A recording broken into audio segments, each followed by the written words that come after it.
With a hoop and a holler, the angel walked back toward the team singing, "I love it when things go well."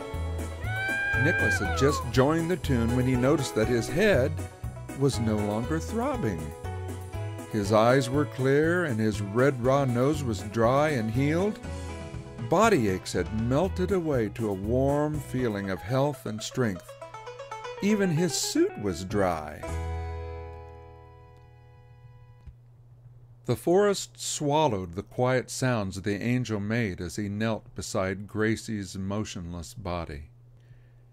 As he whispered words of comfort, his wings slowly unfurled and wrapped around both of them. If someone had walked by, they might have mistaken them for a snow-covered igloo. Then something wonderful happened. Although the blizzard had been excused and the sky had cleared, it began a light snow. Or better said, it began to snow light.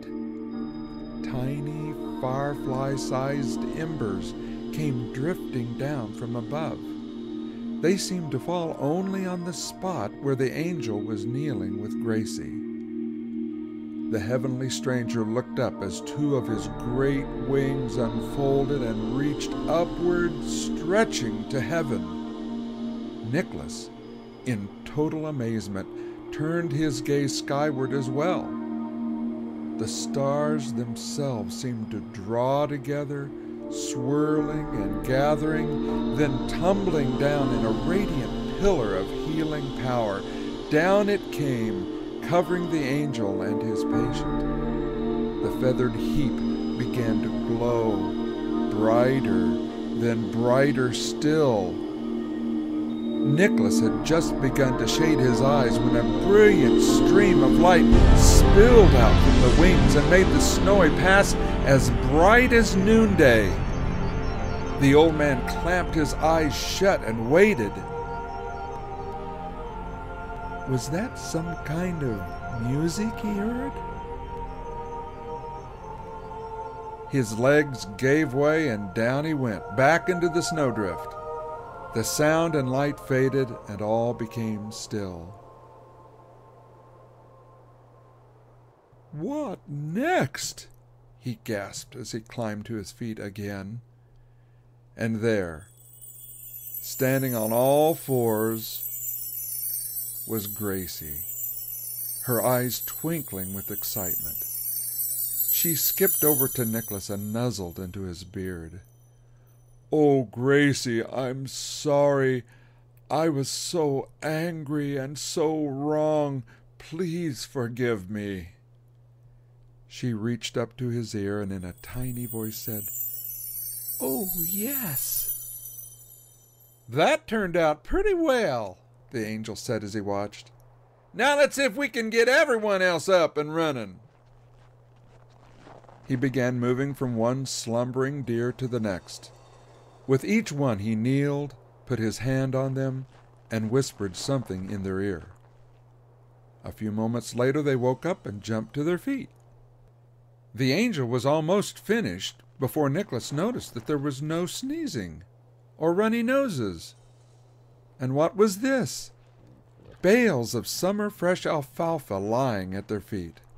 Where did that come from? He marveled. Having completed his rounds, the angel returned. "They'll be ready in a couple of minutes. You shouldn't have any more of this kind of problem tonight. Of course, part of that's up to you." "And Santa," the angel leaned in, "keep your eye on that one in the back. Blitzen? He's a character. Told me he was under doctor's orders to get an extra hour of sleep."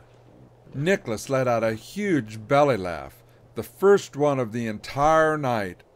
"Ho, ho, ho, ho, ho, ho, ho, ho! Oh, ho, ho, ho, ho! That's Blitzen for you!" His thunderous laughter echoed through the nearby peaks and valleys.